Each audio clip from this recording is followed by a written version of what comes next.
Prabhupada ki jai, Iskon Guru Vrinda ki jai, Samaveta Bhakta Vrinda ki jai, Grantaraj Srimad Bhagavatam ki jai. All glories to the assembled devotees. Nitai Gaur Premanande.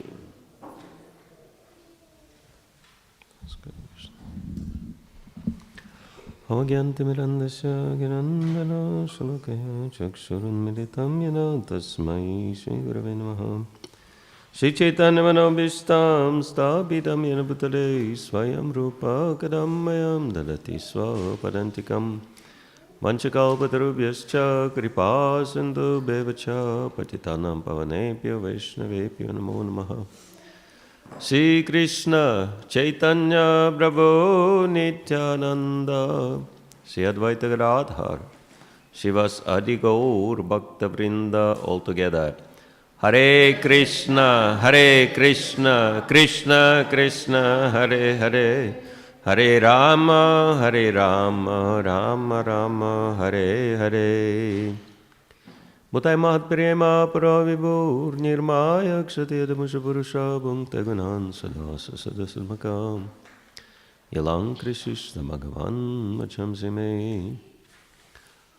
Om Namo Bhagavate Vasudevaya.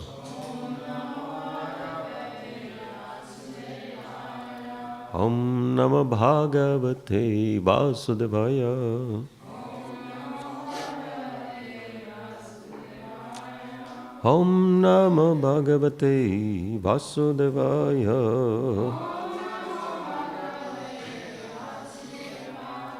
So we continue reading the fourth canto, chapter 24 of Srimad Bhagavatam, chanting this song sung by Lord Shiva, text 76.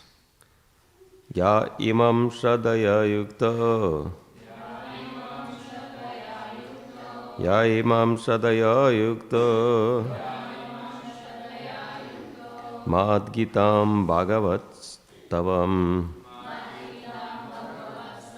Mad Gitam Bhagavat Stavam,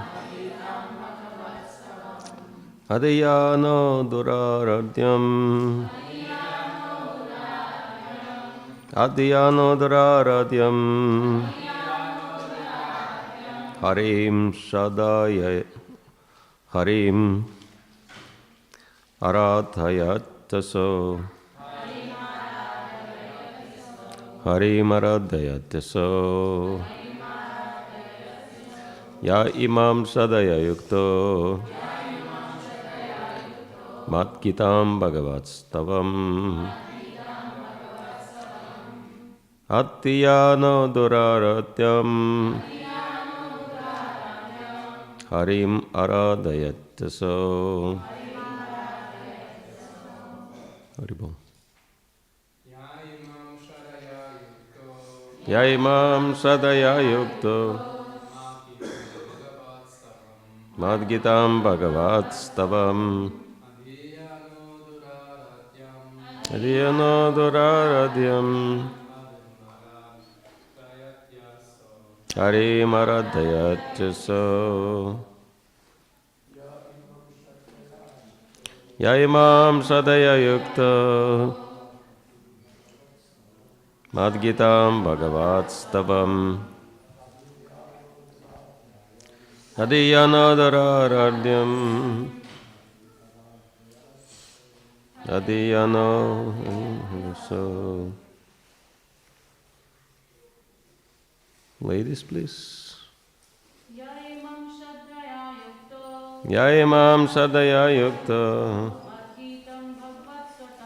Mad Gitam Bhagavat Stavam, Adhyana Duraradyam, Harim Aradhayataso. Am sadaya yukta, Mad Gitam Bhagavat Stavam, Adhyana Duraradyam, Harim Aradhayataso. Mam sadaya yukta, Mad Gitam Bhagavat Stavam, Adiyano duraradhyam.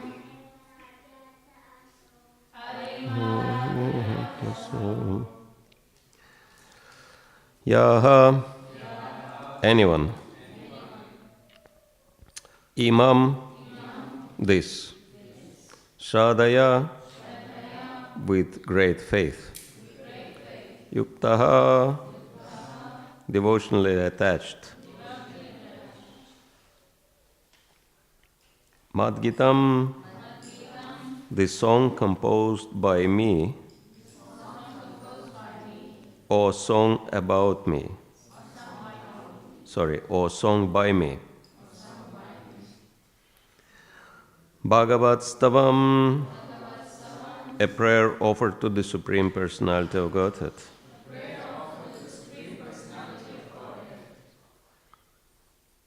Atiyana, by regular study. Duraradyam, very difficult to worship. Harim, the Supreme Personality of Godhead. Aradhyati, he can, however, worship him. Also, such a person. Translation and purport by His Divine Grace, A.C. Bhaktivedanta Swami, Srila Prabhupada Ki Jai. Although rendering devotional service to the Supreme Personality of Godhead and worshipping Him are very difficult, if one vibrates or simply reads this stotra, prayer, composed and sung by me, he will very easily be able to invoke the mercy of the Supreme Personality of Godhead. Purport. It is especially significant that Lord Shiva is a pure devotee of Lord Vasudeva. Vaishnavanam yada shambhu. Amongst all Vaishnavas, Lord Shiva is the topmost.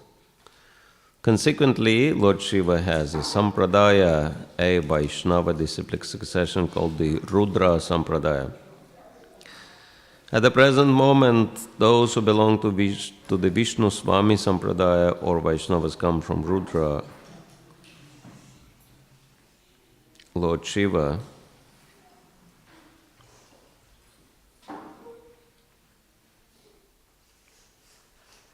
come from Rudra, Lord Shiva. To become a devotee of Lord Krishna Vasudeva is very, very difficult.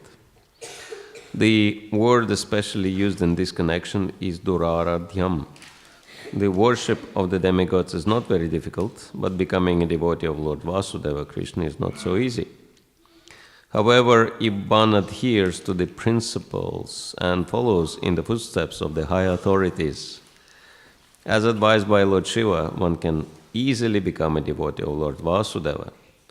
This is also confirmed by Prahlad Maharaj. Devotional service cannot be practiced by a mental speculator. Devotional service is a special attainment which can be acquired only by a person who has surrendered unto a pure devotee. As confirmed by Prahlad Maharaj, Mahiyasam padarajo bhishekam nishkinchananam Navrinittayavat, unless one accepts the dust of the lotus feet of a pure devotee who is free from all material contamination, one cannot enter into the devotional service of the Lord. Ya imam shradaya yukto mat gitam bhagavat stavam adiyano duraradyam dharim aradayatya. So, although rendering devotional service to the Supreme Personality of Godhead and worshipping Him are very difficult, if one vibrates or simply reads this stotra prayer, composed and sung by me, he will very easily be able to invoke the mercy of the Supreme Personality of Godhead.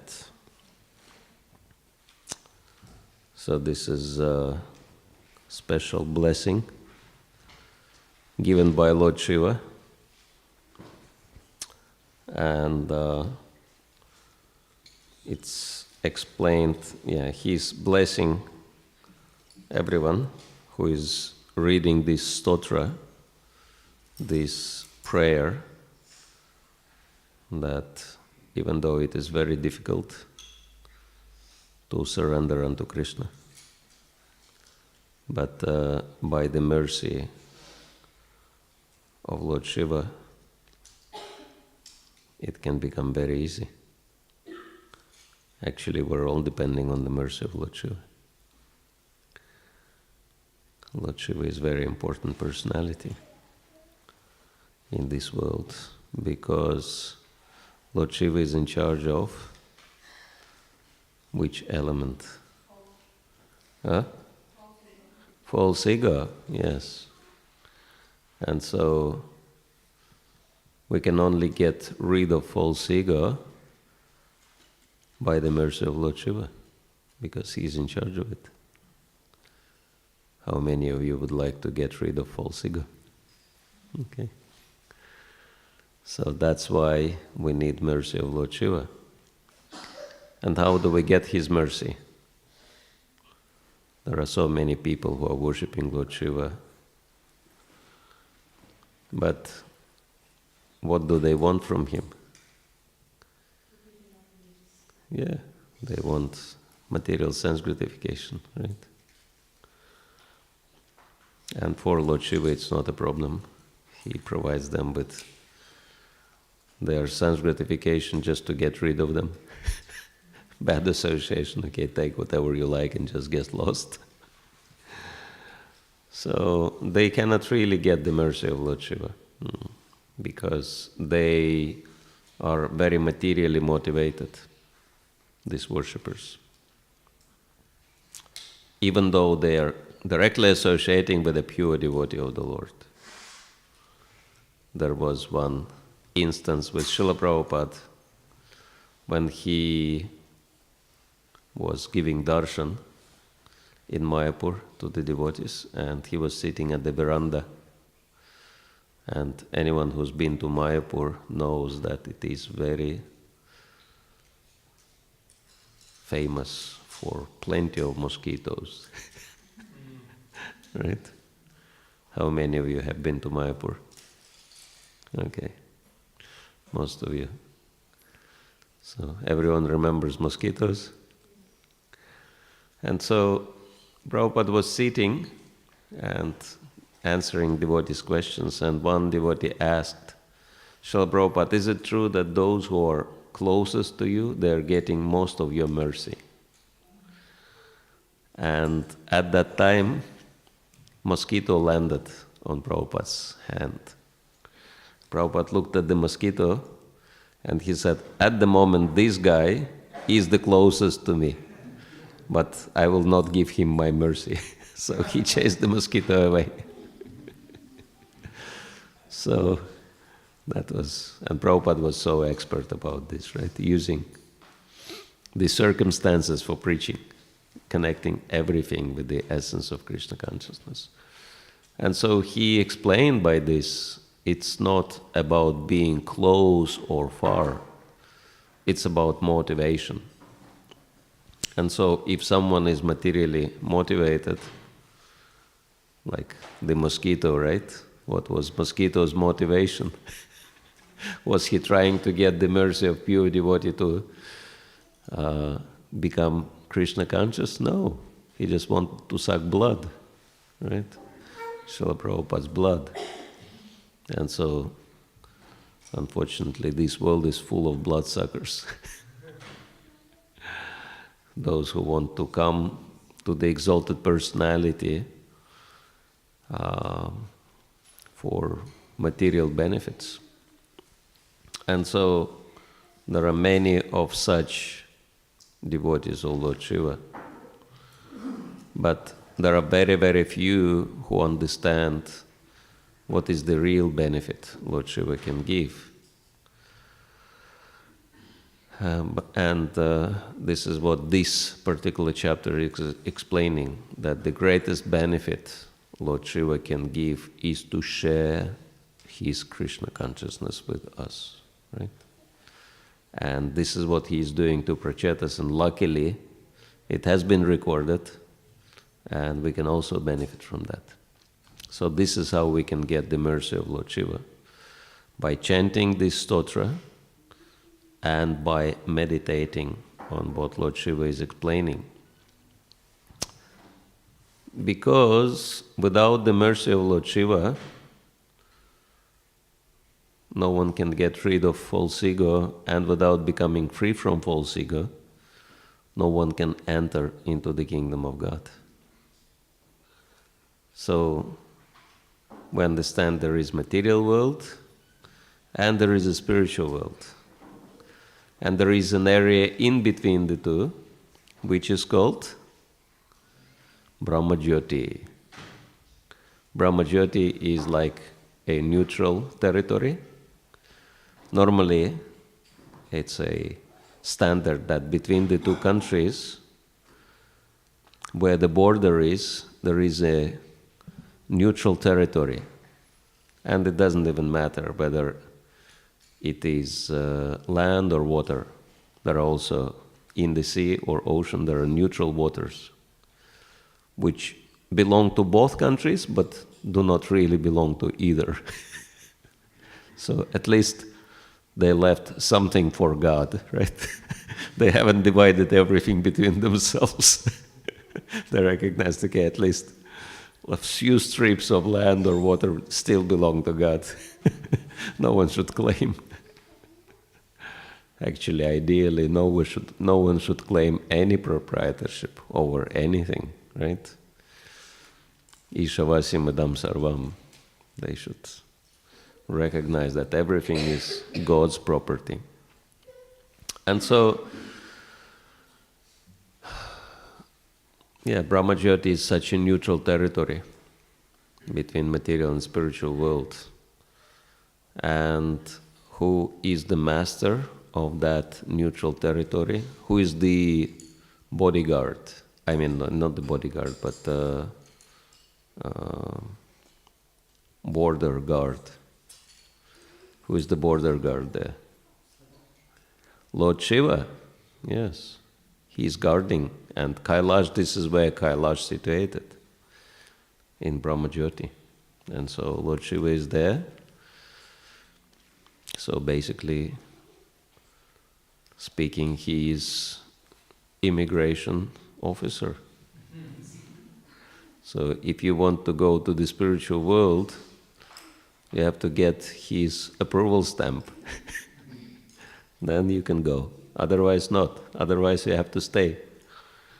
And Srila Jiva Goswami is describing very interesting case in his Sandarbhas, that there are some living entities who by their austerity and knowledge and renunciation actually attained certain level of spiritual perfection and became liberated, and they achieved Brahmajyoti.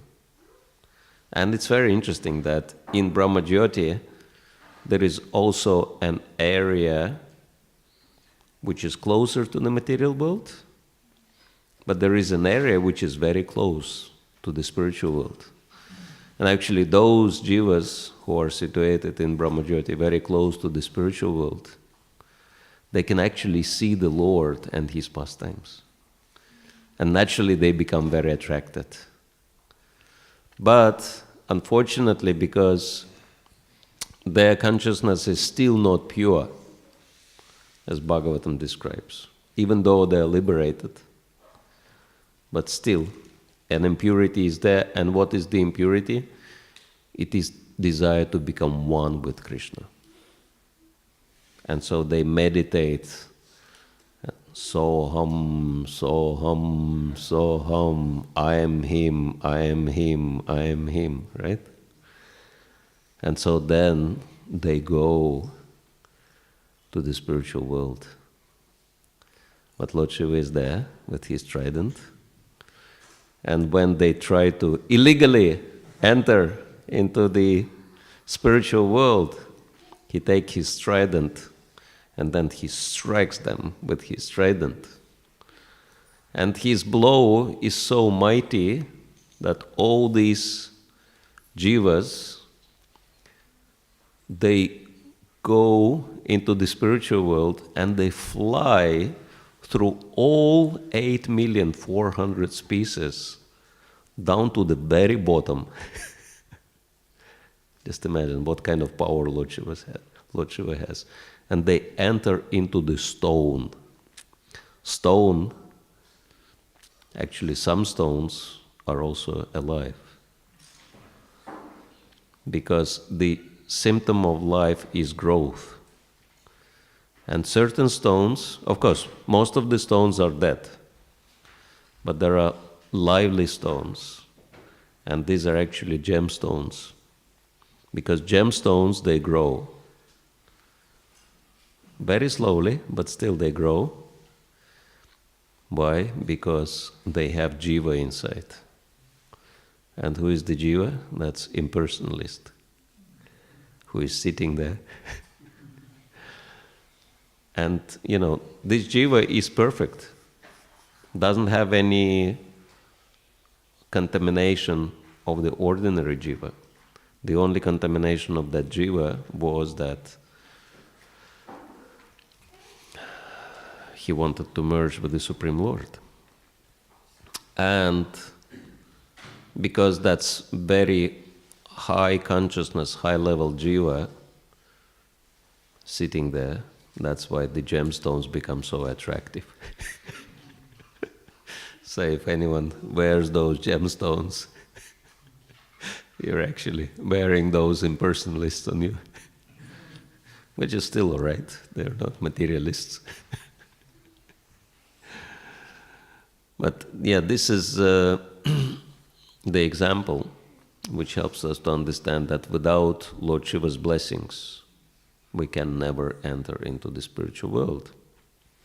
And Srila Prabhupada explains in the purport that it is the same for all the pure devotees, which is very interesting. He's quoting here the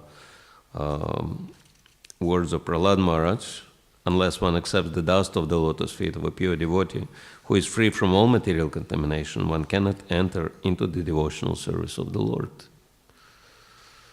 So because you accept mercy from any pure devotee, and it's going to be the same. It's very interesting. Like Srila Prabhupada says, pure devotee is Guru, naturally, right?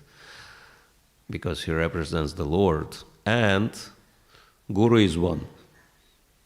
How Guru can be one if we have so many Gurus, right? But he explains that Guru is one because every Guru is passing the same message. And he says it's the same way like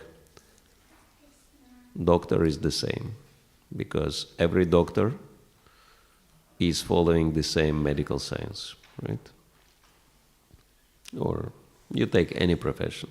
Like I spoke with one devotee yesterday, and he's a chartered accountant. And he moved from India to Australia, and then he was working as chartered accountant there, he's working as chartered accountant here. And because I know that sometimes it's quite hard to confirm the qualification when you move from one country to the other, because standards are different. But he said, for chartered accountancy, they have global standards, and it's very easy to confirm those standards. Because, it's based on calculation and mathematics. It's all the same all over the world. 2 + 2, right, equals to 4. Whether it is Australia, US, India, or even Russia. Even in Russia, 2 + 2 still equals to 4. There is one Russian joke that, because country is almost as corrupt as India, they joke that certain laws are followed in Russia very strictly, historically. No one broke one category of laws, and these are the laws of physics.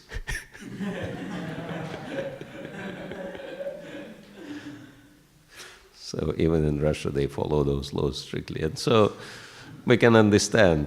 And what are the laws of physics? These are the laws of Krishna, right? Because Krishna created the laws of physics. And so the laws of God no one can break. And so, and this is Dharma.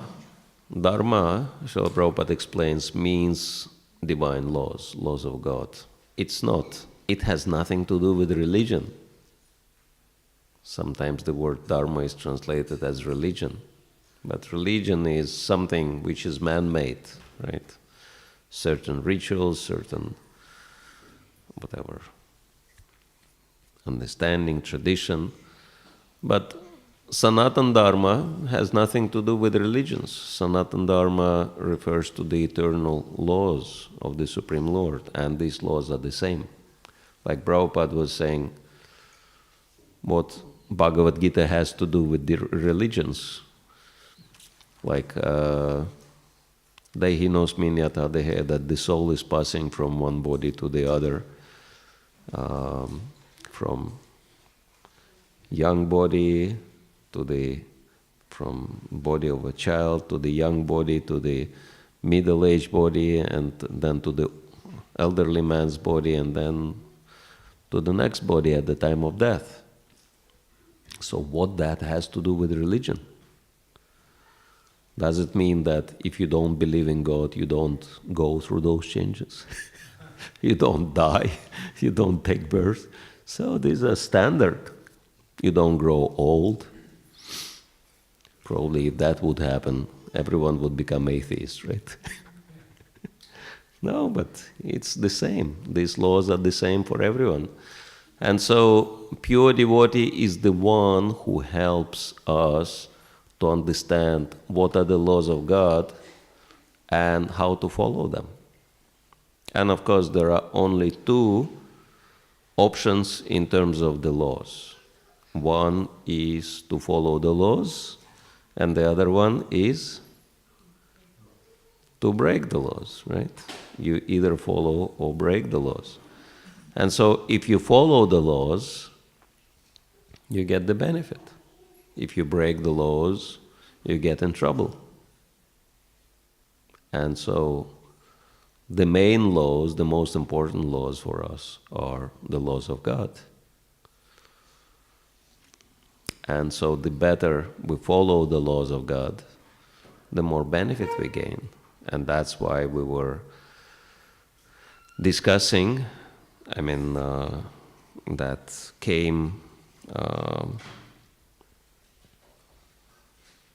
few verses before, where Bhakti Prabhu was giving class on text 74, 2 verses before the one we are reading today. A devotee of Lord Krishna, whose mind is always absorbed in him, who with great attention and reverence chants the stotra prayer, will achieve the greatest perfection of life without delay. So, and yesterday we were also mentioned that because devotees are following the laws of God, they're worshipping Krishna, they're serving Krishna, there are many benefits, right? Devotees gaining. And we kind of recommended this very powerful exercise, which is called Count Your Blessings. That just think of what has changed for you for better since the time you've started chanting Hare Krishna, right?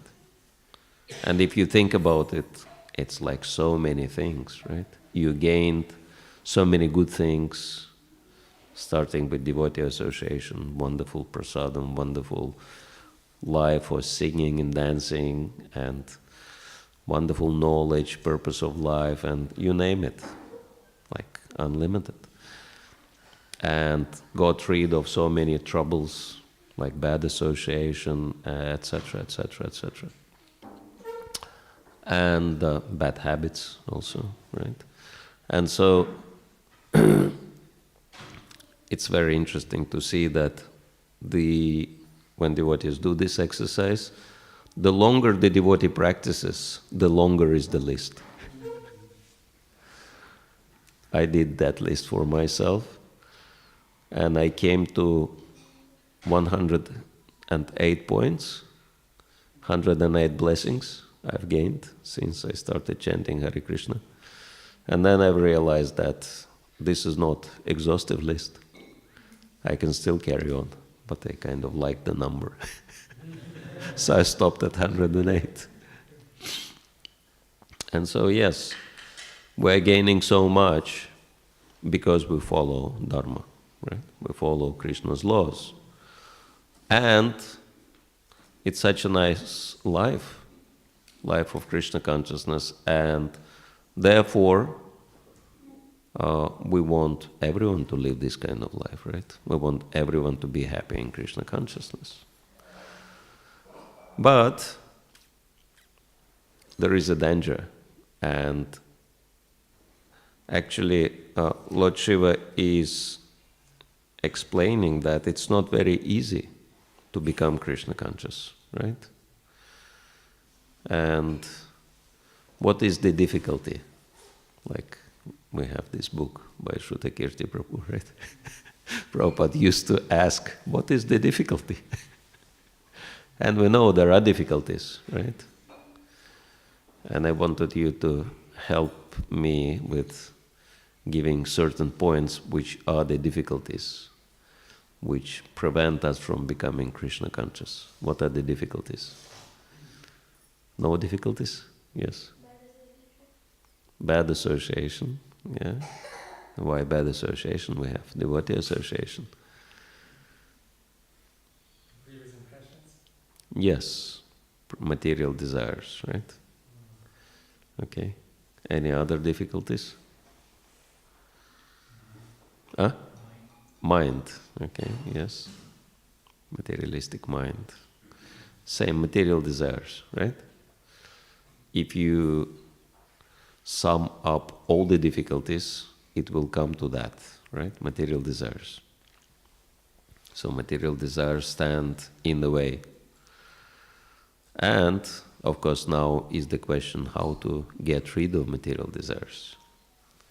Because material desires is something which makes us very anxious and very disturbed in mind, even though there are no reasons to be anxious or disturbed, right? You have very nice prasadam, you are singing, you are dancing, you are in the company of the best people on earth, and Krishna is looking after you. What else do you want? Right? But then the mind says, no, I want more, I want other things, right? I want to go and poison myself, for example. Right? This is what intoxicants means. Let me go and poison myself. Why do you want to poison yourself? Are you crazy? But this is what everybody does, of course. Because there's so many people, and this world is actually meant for crazy people. Yeah. Prabhupada says it's a big mental asylum, this whole material world. And some people are trying to, go through the treatment. That's called Bhakti. Bhakti Yoga is the treatment process. And how do we get rid of material desires? Of course, we can try by our own strength, but it's all happening by the mercy of the pure devotees. And when we get the mercy of the devotees, of the pure devotees, we feel happy because we become free from those anxieties and the pressure of material desires. And now, of course, how do we get the mercy of a pure devotee, right? And it's very interesting. It's mentioned, unless one accepts the dust of the lotus feet of a pure devotee who is free from all material contamination, one cannot enter into the devotional service of the Lord. So for us it's very clear that Srila Prabhupada, right, is the classical pure devotee. Never done any sinful activity throughout his entire lifespan, right? Like one time he was very sick and there was a danger that he will die. And the doctor came and he said, the only cure for this disease is chicken broth. And Gauramohan De, Prabhupada's father, said, we are Vaishnavas, we don't do these things, so we don't take that. And the doctor said, either you give your boy, your son, chicken broth, or he will die. You choose. And then, of course, Gauramohan De said, okay, what can you do, right? But we cannot cook this. So doctor said, okay, I will cook at home, I will give him. So Gauramohan De said, okay, because naturally he didn't want Abai to die. And then that doctor brought chicken broth and gave it to Abai as a medicine, and he spat it out. And he flatly refused to take it, even though he was a very small boy. And he didn't take it, and still he got cured. And so this was the only instance in his life where he was pushed to do something against the principles of bhakti, and even then he flatly refused, despite of being very, very small boy. So Prabhupada said, I never done any sinful activity throughout my entire life. Can any of us claim that? And second thing, Srila Prabhupada said, I never forgot Radha and Krishna. My whole life, I always remembered Radha and Krishna. I think for us, we can count not even minutes, but seconds in a day when we do remember Krishna, right? And we are forgetful of Krishna all the rest of the time. But for Prabhupada, he said, there was not even a second in my life when I would forget Radha and Krishna. That means even, 24 hours a day. 365 days a year, he remembers Krishna. And so, and of course, it was not just, declaration, but Prabhupada showed immense power by converting the entire Western world, giving Krishna consciousness, even though Krishna consciousness at the time was totally against everything Western world believed in.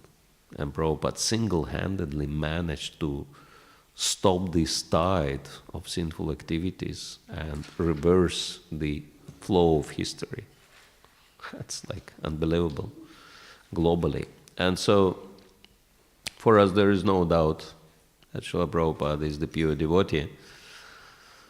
So how do we get the dust of his feet?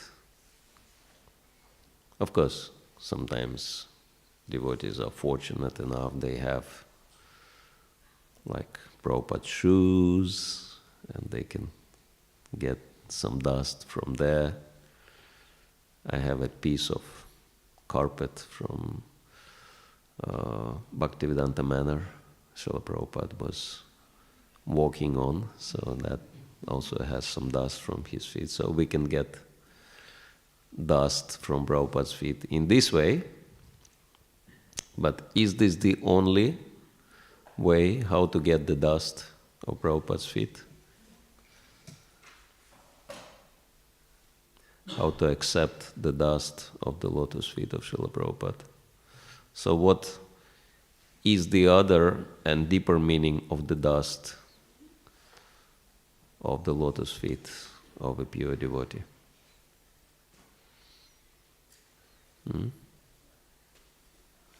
Is there any other meaning of the dust? Follow the instructions. Yes, that's there. Any other meaning? Yeah, follow the instruction would be to follow the feet. Reading his books. Okay, I'll help you to understand that we talk about the dust of Krishna's feet, right? And there is a prayer that Ainanda Tanuja Kinkaram Patitam Mam Vishame Bhavam Bhuthau Kripaya Tava Pada Pankaja Sthita Dhuli Sadrisham Vichintaya. Right? O son of Maharaj Nanda Krishna, somehow or other I have fallen into this ocean of birth and death. Please kindly pick me up from this ocean and make me the speck of dust at your lotus feet. Right? So, what does it mean, the dust of Krishna's lotus feet? What the dust of Krishna's lotus feet consists of? Yes, Krishna's devotees. And now, and you can see, like if you look at the altar, whom do you see at Krishna's feet?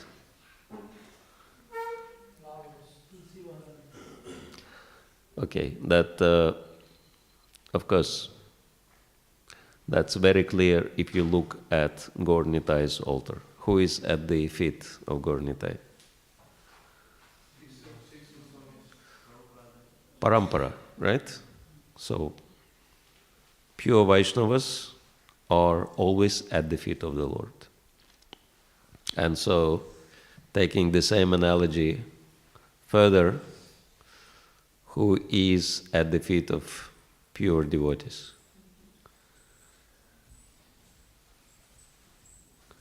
Who is at the feet of pure devotees? Huh? Yes, other devotees, right? Their followers, their disciples.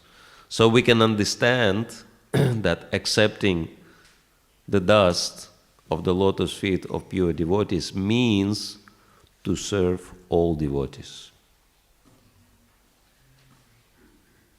And that's why Bhaktivinoda Thakur says, very important thing, there is a song which is in the Sharanagati prayers, and it says, Shuddha Bhakata Charanarenu Bhajana Anukula Bhakata Seva Paramasiddhi Premalatikara Mula. So it says that the dust of the feet of pure devotee, Shuddha Bhakta, is making your worship of the Lord, bhajan, anukul, very auspicious. But then Bhaktivinoda Thakur says, Bhakata Seva, serving the devotees, Paramasiddhi, gives one topmost perfection, and Prema Latikara Mula. It is the very root of Prema Lata, of the creeper of love of Krishna. So if you want to water the roots of Prema Lata or Bhakti Lata, what do? Serve Vaishnavas. And you can see how it works. How many of you had experience when you served Vaishnavas, you felt very, very happy, and you never felt anxious, and you never felt, noticed any material desires at all. Anyone had this experience? Yeah. Actually, this is the greatest source of ecstasy if you serve the devotees, right? All the devotees. Because if you try to serve pure devotee only, right? And there are people like that, unfortunately, in our society also, who say that I will be serving only pure devotee. And all other devotees, they are not pure enough, because I am such a great devotee myself, right? Only pure devotees are deserving my service. And other devotees, unfortunately, this is how they think. And other devotees, they are below my dignity level, right? But what kind of mentality is this? It is pride, right? And pride is the first and foremost demoniac quality. If you look at chapter 16 of Bhagavad Gita, what is the first quality of a demon mentioned there? Dambha. What is Dambha? Pride, yes. And what is the first quality of a devotee? Humility, yeah. So, very simple. If I develop pride, even pride of my bhakti, my devotion, whatever, it's really demoniac quality. And if I develop humility, and how do I develop humility? By understanding what's my position.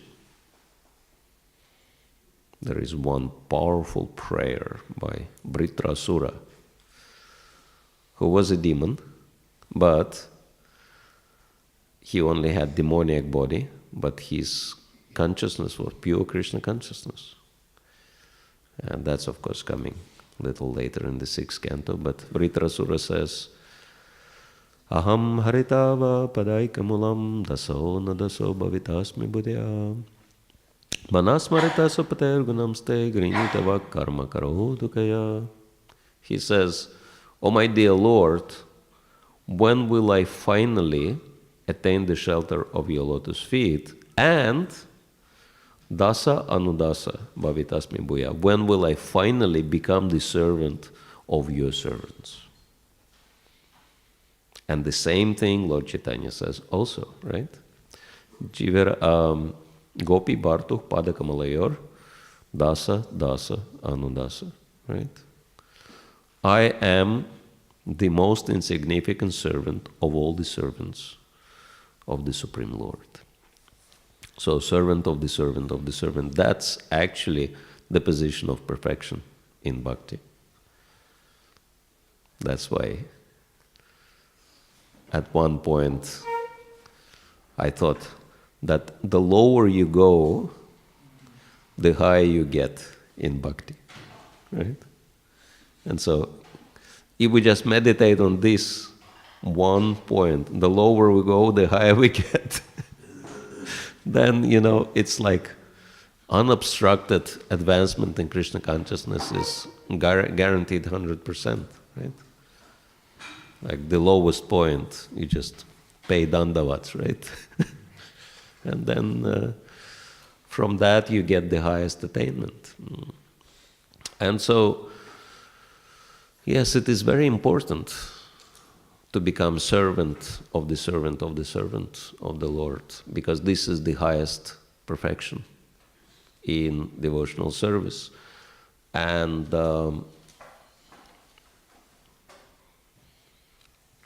then from there, Vritrasura says, Manasmaret supatergunamste. Then my mind will be actually able to think of your wonderful qualities.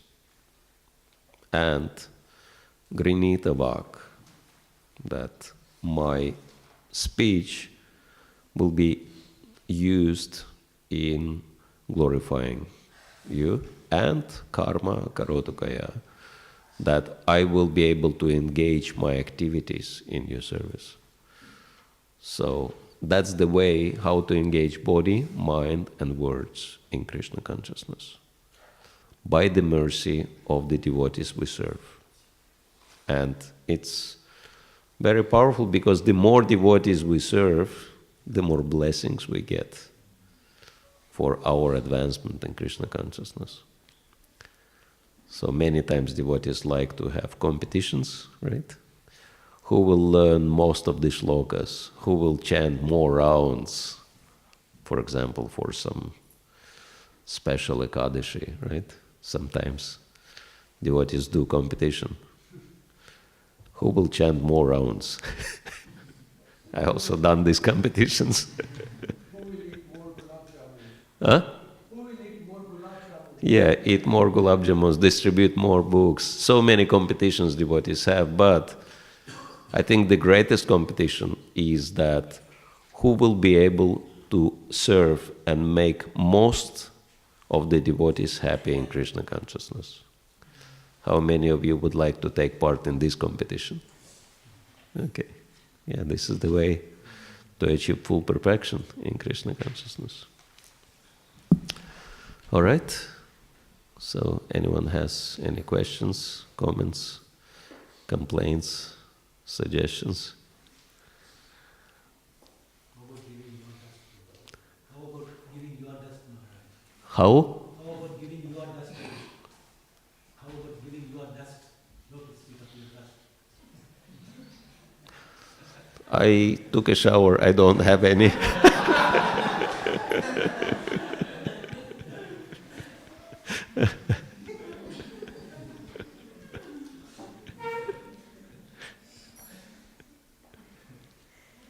Anyone has any questions?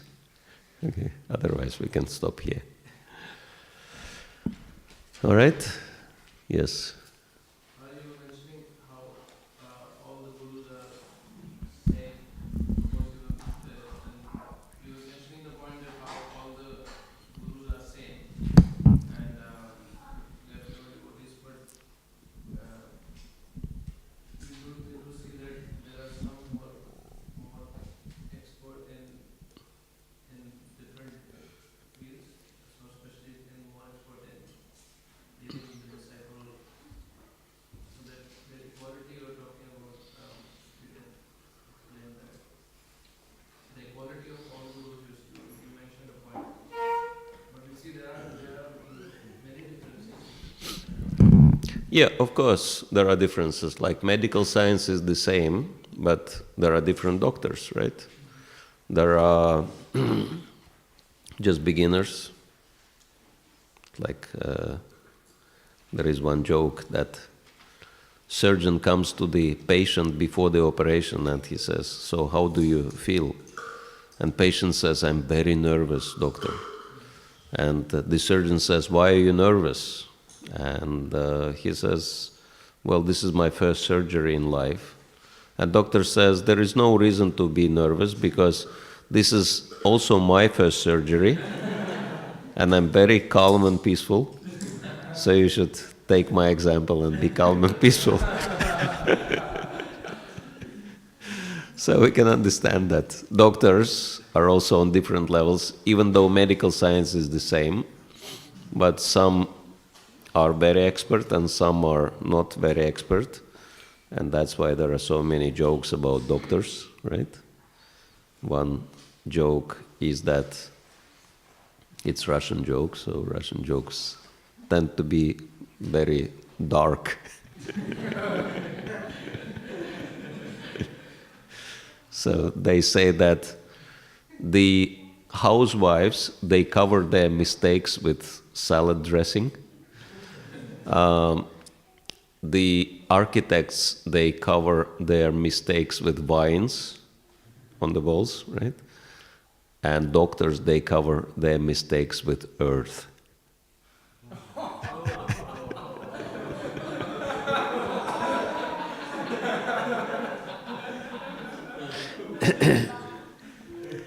So there are different doctors, even though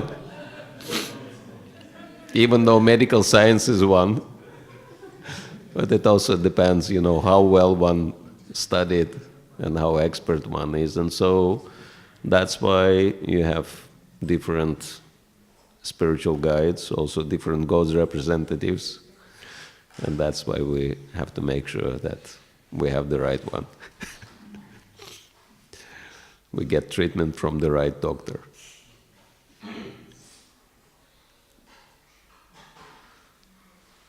And of course, for us it's very easy, right? Because we have a perfect doctor, Srila Prabhupada. And so whoever is purely representing Srila Prabhupada for us, actually this is the qualification of a guru, transparency, right? That the more pure the devotee is, the greater is his transparency level. And transparency means that he is not trying to get between you and Krishna, but he is trying to connect you to Krishna. So that's the qualification of a guru.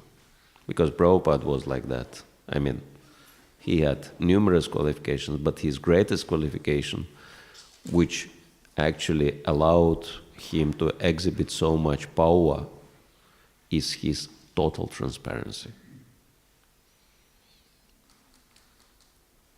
Yes? When you have a lot of services with either outreach or prasad distribution, and in that, or doing all that services, you don't get to serve devotees as much as you would like. So then how do you, because we have to equally serve the other devotees, right, our fellow devotees, but how do we? Yeah, whenever we have opportunity, we should try to do something for the devotee, whatever we can. Either give them some prasadam or especially three things are recommended in Upadeshamrita, Nectar of Instruction, Dadati Pratigrinati, Guhyamaketi Prichati, Bhunkte Bachayate Chaiva Shadviti Priti Lakshanam, that giving some gift, devotees might need something, and so if you see that, okay, devotees need something, so I can help them, so just take the opportunity, give the gift to a devotee, and Guhyama Kyati Prichati, I think this is what's really lacking. Guhyama Kyati Prichati, that listening to something in confidence. And devotees do have many problems, but they can share their problems only if they know it will stay confidential. If they have doubts, and unfortunately there are many unscrupulous people in the guise of the devotees, I cannot even say that they're real devotees. Maybe they're trying to become devotees, but this is such a bad, almost demoniac quality that if someone shared something confidentially and then you publicize it all over the internet, and this is so horrible. And so the worst thing about it, it destroys trust between the devotees, and devotees become suspicious of each other, and they close up, and they never reveal their heart to anyone. And so, and if you don't open yourself up to the devotees, then the same, whether doubts or difficulties, can destroy your bhakti. That's a very unfortunate thing. And therefore it's like one professional lady, anthropologist, she spent a lot of time studying one of our communities, and she said there are so many problems, really acute problems in the community. And the first and foremost problem she named was gossip. She said the level of gossip in the community is so high, she never in her life saw this kind, and she studies different communities, and she said in Hare Krishna community, the level of gossip is just through the roof. And what is gossip? Talking ill about someone behind their back. That's gossip. And Bhaktivinoda Thakur says, of all types of prajalpa, this is the worst, the most destructive type of prajalpa. So, yeah, I think it's really lacking in our society. And of course, bhunkte bhojayate chaiva, that's very popular. Giving prasadam, taking prasadam, that's... In this, we practically achieved perfection. But in other two types of services to the devotees, we really need to work on it. Yeah? Yes, Dhruva Prabhu. In many churches, they have a confession booth. Should we start a confession? Well, definitely we should train devotees in confidentiality. Like when I took the professional mediation training, it was done by the devotees, but it was based on Harvard Institute course. And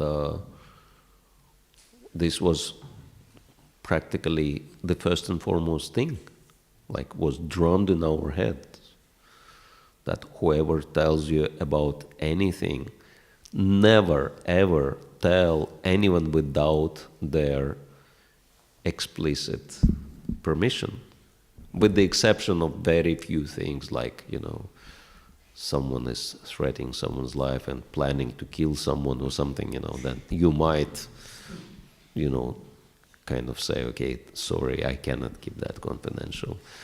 But never ever, betray anyone who trusts you. And unfortunately, there are very few, not many devotees who have this understanding and who take it very cheaply.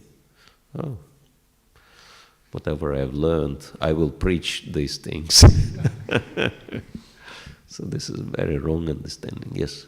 How is it that the lawyers keep the confidentiality? The customer comes to them and says, I killed this man, let's get me out of the jail. How do the lawyers keep the confidentiality of that kind of? Well, there are certain, I'm not familiar with the lawyers' code of conduct, but there are certainly some limits in their work as well. They cannot keep certain things, they cannot keep confidential, but they warn the client that these, by law, I cannot keep that confidential. I'll have to reveal that. They're still, open about it, supposed to be. Yes. Maharaj, on that point you're saying no matter what happens, do not share if someone reveals their heart to you. So suppose there is a situation where one devotee is going through some tough time or he is going through some habit which is not helping him in Krishna consciousness, and he shares with his friend devotee. So now the friend devotee is not a good friend. Mm-hmm.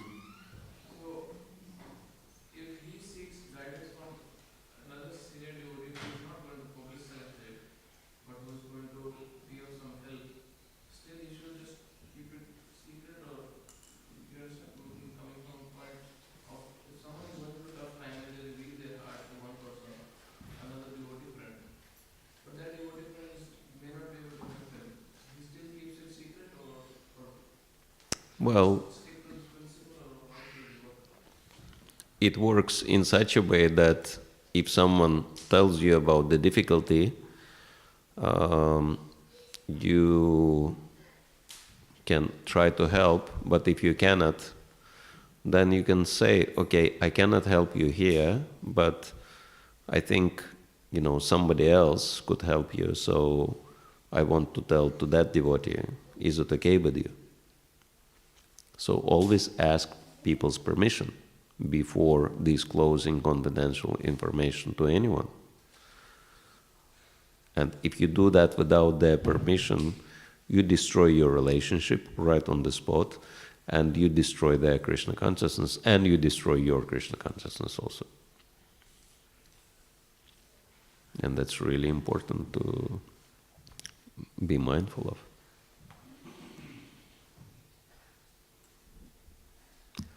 Yes? Maharaj, can you please explain more that point that we go more down in the more spiritually? The more we go, the lower we go, the higher we get.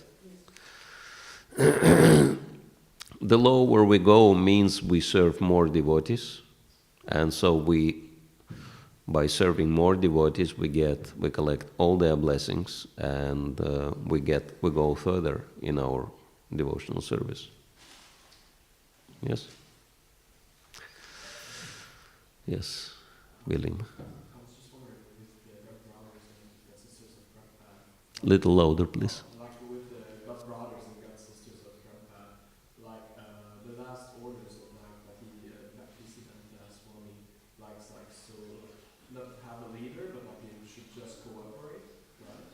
It was pretty much like that. But like they were not able to like respect those last orders. So like I don't know if it was disobedience or like they attempt and it was just a failure. But does that make like the other God brothers, like the other spiritual masters, like bona fide or not anymore? Well, I mean, it depends on circumstances, because, say, hypothetically, you have 100 disciples. Of course, Bhaktisiddhanta Saraswati had much more than that. He actually had 50,000 or 60,000? 60,000, right? So he had 60,000 disciples. But take the smaller scale, 100, right? And so all 100 got the instruction that you work together, and together you manage the entire organization. So now, again, hypothetically, one wants to work with others, and 99, they don't want to work with anyone. So would that one be able to work with them? No. Even though he tries, but they're not interested. So what can he do? And this is exactly what happened, Prabhupada. He wanted to work with everyone, because that was the instruction of his Guru Maharaj. But his god brothers were not interested. So he tried so hard. But then he realized, okay, there is no interest. So I will have to go on my own. So he had to be separate. He had to go separate not because he didn't try to work with them, but because they were not interested. And so, yes, he created ISKCON, and ISKCON is not a Gaudiya Math. You can say, okay, externally looks like Srila Prabhupada also didn't follow the instruction of Bhaktisiddhanta Saraswati, but he tried his best, and he actually passed this mood onto his disciples, and they are trying. At least, we have a group of leaders who are managing and working together. So that does not make everyone not bona fide. It depends on circumstances. I wasn't really talking about Prabhupada, but more like those who really wanted to do it their way without altering. Those would they be like bona fide or not anymore? Yeah, this is what I'm saying, that whether one is bona fide or not depends on individual circumstances. So we cannot make a blanket statement which is, like one size fits all. Doesn't exist in spiritual life. It's all individual. So it depends.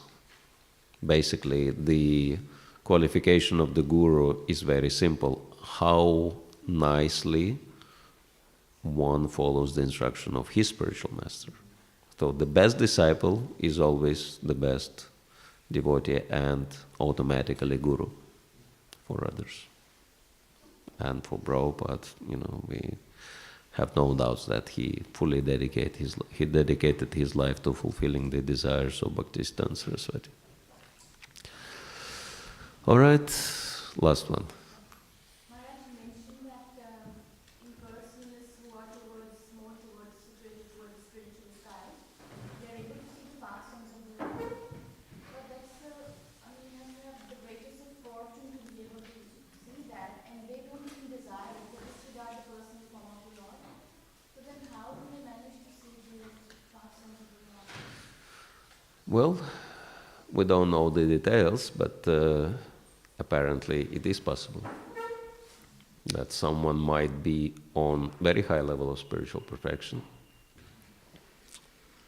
and almost get into the spiritual world, but then the sad thing that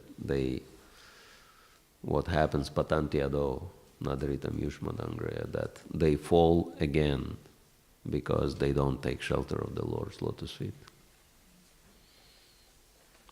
All right. Okay, we said last one, but we'll make exception for Krishna. Yes. In a 8th canto, we see that that Shukracharya curses Bali when he's offering the 3 steps to Vamandev. But why does he need to curse him if he is just following the rules of dharma? Because he had promised Vamandev to that he'll give the land, and now he's giving. Then why does Shukracharya have to curse? Yeah, why Shukracharya was cursing Bali Maharaj if he followed his dharma, and plus he was serving the Lord. Yeah, Shukracharya was cursing him because his personal interests were threatened.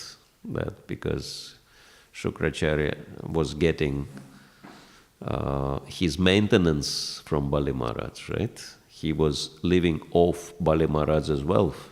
And so, because if Bali Maharaj would fulfill the promise, he would lose everything, and automatically Shukracharya also lost everything. And this is why he was so angry and was cursing Bali Maharaj, because he was very much attached to his position and to his wealth. And so attachment leads to fear and anger. This is what Bhagavad Gita explains, and this is what's exemplified in this story. Yes? Hare Krishna Grantaraj Srimad Bhagavatam ki jai, Srila Prabhupada ki jai, Gaur Premanand.